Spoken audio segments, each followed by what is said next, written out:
அடுத்தது force and pressure in liquids. So அடுத்த topic வந்து இப்போ ஏரில் பார்த்தோம் இல்லையா, அதே மாதிரி நம்ம அடுத்து எதில் பார்க்குறோம், லிக்யூடில் பார்க்குறோம். You would have noticed that an upward force is exerted by water on floating or a partly submerged body. This upward force is called buoyant force. This phenomenon is known as buoyancy.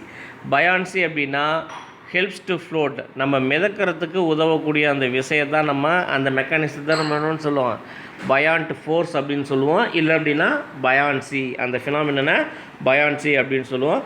This force is not only exerted by liquids but also by gases. இது வந்து மேல் நோக்கி, அதாவது ஒரு பொருள் மிதக்கிறதுக்கு வாட்டரில் மட்டும் கிடையாது, காற்றில் கூட மிதக்க முடியும், கேஸஸில் கூட நம்மளால் என்ன பண்ண முடியும், மிதக்க வைக்க முடியும். This upward force decides whether an object will sink or float. If the weight of the object is less than upward force, then the object will float. If not, it will sink. So the upward force decides, அந்த மேல் நோக்கி அந்த தள்ளக்கூடிய அந்த விசை இருக்குது இல்லையா, so அந்த force தான் எதை டிசைட் பண்ணுது, whether an object will sink or float, ஒரு பொருள் மூழ்கணுமா அல்லது மிதக்கணுமா அப்படிங்கிறத முடிவு பண்ணுது. If the weight of the object is less than upward force, ஒரு பொருளுடைய வெயிட்டு அந்த அப்வார்டு ஃபோர்ஸனை விட கம்மியாக இருந்துச்சுன்னா அது மிதக்கும். அப்வார்டு ஃபோர்ஸை விட அதிகமாக இருந்துச்சுன்னா அந்த பொருள் மூழ்கும் அப்படின்னு தான் சொல்கிறாங்க. ஓகேவா? இதில் ஃபஸ்ட் ஒன்று வந்து பார்த்தோன்னா ப்ரெஷர் எக்ஸர்டட் பை லிக்யூட்ஸ். லிக்யூடில் எப்படி ப்ரெஷர் உருவாகுது அப்படின்னு பார்த்தோன்னா, liquids exert a pressure not only on the base of the container or vessel in which they are kept but also on the side walls. The pressure exerted by a liquid depends on the depth of the point of observation considered in it. So இப்போ இங்கே வந்து பார்த்தோம் அப்படின்னா liquid வந்து பார்த்தோம் அப்படின்னா அந்த base of the container, ஒரு கண்டெய்னருடைய அடியில் மட்டும் ப்ரெஷர் உருவாகிறது இல்லை, மரம் எங்கே இருக்குது, சைட் வால்ஸ், அதனுடைய பக்க சுவர்கள்லேயும் அந்த ப்ரெஷர் அப்படிங்கிறது உருவாகுது. இது வந்து பார்த்தோம் அப்படின்னா எதை பொறுத்து இருக்குன்னா டெப்த் ஆஃப் த பாயிண்ட்டு, அதாவது அந்த கண்டெய்னரில் இருக்கக்கூடிய அந்த லிக்விட்னுடைய டெப்த், ஆழத்தை பொறுத்து அங்கே உருவாகக்கூடிய அந்த அழுத்தமும் வேறுபடுது. இப்போ எக்ஸாம்பிளாக ஆக்டிவிட்டி 3ல் வந்து பார்த்தோன்னா, take a plastic bottle, punch 3 holes on its side in the same direction but at a different height. ஒரு டைரெக்ஷனில் வந்து பார்த்தோன்னா 3 ஹோல் போட சொல்கிறாங்க வெவ்வேறு ஹைட்டில். now pour some water into it and let it flow through the holes. So அதில் தண்ணி ஊற்றிட்டு அந்த ஹோல் வழியாக தண்ணி வெளியில் வர வைக்க பார்க்குறோம்.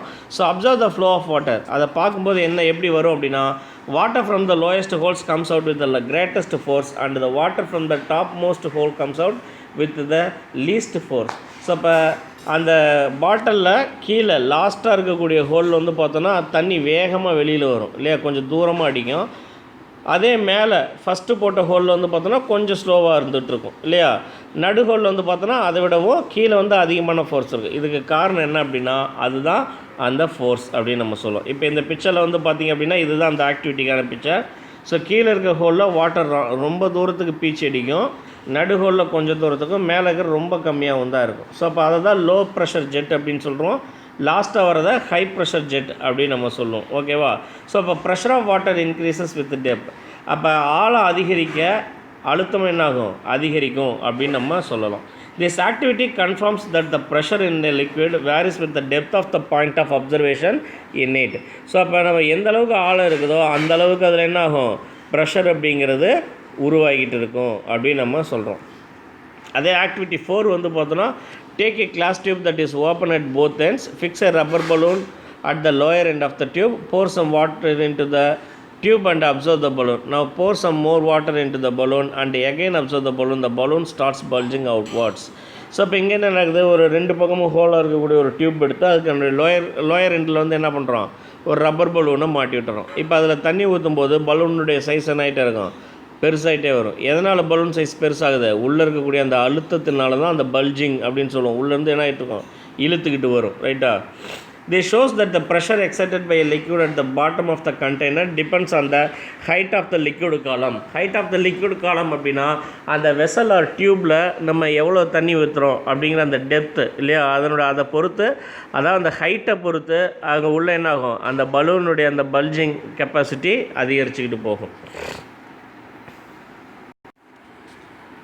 நெக்ஸ்ட் வந்து பார்த்தோம் அப்படின்னா பாஸ்கல்ஸ் லா. ஸோ இப்போ இதுக்கு ஒரு ஆக்டிவிட்டி கொடுக்குறாங்க. Take a rubber ball and fill it with water, Make tiny holes on its surface with a pin at different points. Brush anywhere on the ball. What do you observe? So இந்த மாதிரி ஒரு பால் எடுத்து அது ஃபுல்லாக என்ன பண்ணுறோம், நிறைய இடத்துல ஹோல்ட் பண்ணிவிட்டு வெளியிலேருந்து அது பலூனை அழுத்தும் போது என்ன நடக்கும் அப்படின்னா அது என்ன நடக்கும், you can see identical streams of water flowing in all directions from the holes. So அப்போ அந்த ஹோல்லேருந்து எல்லா போட்டு என்ன ஆகும், தண்ணி ஒரே மாதிரி வெளியில் வந்துட்டுருக்கும். This is due to the fact that the pressure which is applied on the liquid is equally transmitted in all direction. So அப்போ அங்கே வெளியிலேருந்து கொடுக்கக்கூடிய இந்த அழுத்தம் என்ன ஆகுது, அந்த ஹோல்ஸ் வழியாக ஈக்குவலாக டிஸ்ட்ரிபியூட் ஆகுது. அதனால தான் தண்ணி எல்லாமே வந்து பார்த்தோன்னா ஒரு சேம் லென்த்தில் ஈக்குவலாக யூனிஃபார்மாக வெளியில் வந்துட்டுருக்கோம்.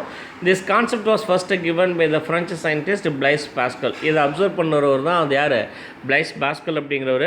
Pascals law states that the pressure applied at any point of liquid at rest in a closed system will be distributed equally through all directions of the liquid அப்படின்னு சொல்கிறாங்க. அப்போ இந்த லா என்ன சொல்லுது, பாஸ்கல் லானா, the pressure applied at any point of liquid at rest. So ஒரு இடத்துல, அதாவது லிக்யூடில் ஒரு இடத்துல ப்ரெஷர் அப்ளை பண்ணுறோன்னா இன் ஏ க்ளோஸ்டு சிஸ்டம், அது ஒரு க்ளோஸ்டு சிஸ்டமாக இருந்து வில் பி டிஸ்ட்ரிபியூட்டட் ஈக்குவலி. அப்போ க்ளோஸ்டு சிஸ்டத்தில் இருக்கக்கூடிய அந்த அழுத்தம் என்ன ஆகுது, ஈக்குவலாக டிஸ்ட்ரிபியூட் ஆகுது. அப்படிங்கிறது தான் இந்த பாஸ்கல் லா அப்படிங்கிறது. Applications of Pascal law. So இந்த பாஸ்கல் லாவை நம்ம எங்கெல்லாம் பயன்படுத்தலாம் அதை தான் அப்ளிகேஷன்ஸ் அப்படின்னு சொல்லுவோம். The applications of Pascal law are in automobile service stations the vehicles are lifted upward using the hydraulic lift which works as per Pascal law. So நம்ம ஆட்டோமொபைல் ஒர்க் ஷாப்பில் வந்து பார்த்தோம் அப்படின்னா அந்த ஜாக்கின்னு சொல்லுவோம் இல்லையா, ஸோ அது எதுக்கு பயன்படுத்துகிறோம், அப்வார்டு அதாவது ஒரு பொருளை தூக்கிறதுக்கு, காரோ அல்லது பைக்கையோ மேலே தூக்கிறதுக்கு நம்ம பயன்படுத்தக்கூடியது என்னது, அந்த ஹைட்ராலிக் லிஃப்ட். ஹைட்ராலிக் லிஃப்ட் எந்த அப்ளிகேஷன்ஸில் இருக்கும், பாஸ்கல் லாவுடைய அந்த தியரியில் தான் இருக்கும். Then automobile brake system works according to Pascal law. So இப்போ நம்ம பவர் பிரேக் அப்படின்னு சொல்லுவாங்க, ஹைட்ராலிக் பிரேக்ஸ் அப்படின்னு சொல்லுவாங்க வண்டிகளில். ஸோ அதுலேயும் நம்ம எதை தான் பயன்படுத்துகிறோம், இந்த பாஸ்கல் லா தான் பயன்படுத்துகிறோம். The hydraulic press is used to compress the bundles of cotton or cloth so as to occupy less space. So அப்போ நம்ம பெரிய பண்டிலை கம்ப்ரஸ் பண்ணுறதுக்கு என்ன பண்ணுறோம், கம்ப்ரஸிங்னா என்னது, இப்போ பேப்பர் இதுலேயோ அல்லது பண்டில்ஸ் ஆஃப் துணி, பஞ்சு மூட்டை இதெல்லாம் வந்து பார்த்தோன்னா பெரிய ஸ்பேஸாக இருக்கும். ஸோ அப்போ நம்ம குறைக்கிறதுக்கு என்ன பண்ணுவாங்க அப்படின்னா அதை கம்ப்ரஸ் பண்ணுவாங்க. கம்ப்ரஸ்னால் அழுத்தி அதை சின்ன பேக்காக மாற்றுவாங்க. அப்படி பயன்படுத்தலை நம்ம எதை தான் பயன்படுத்துகிறோம், இந்த ஹைட்ராலிக் ப்ரெஸ் தான் பயன்படுத்துகிறோம். ஓகேவா.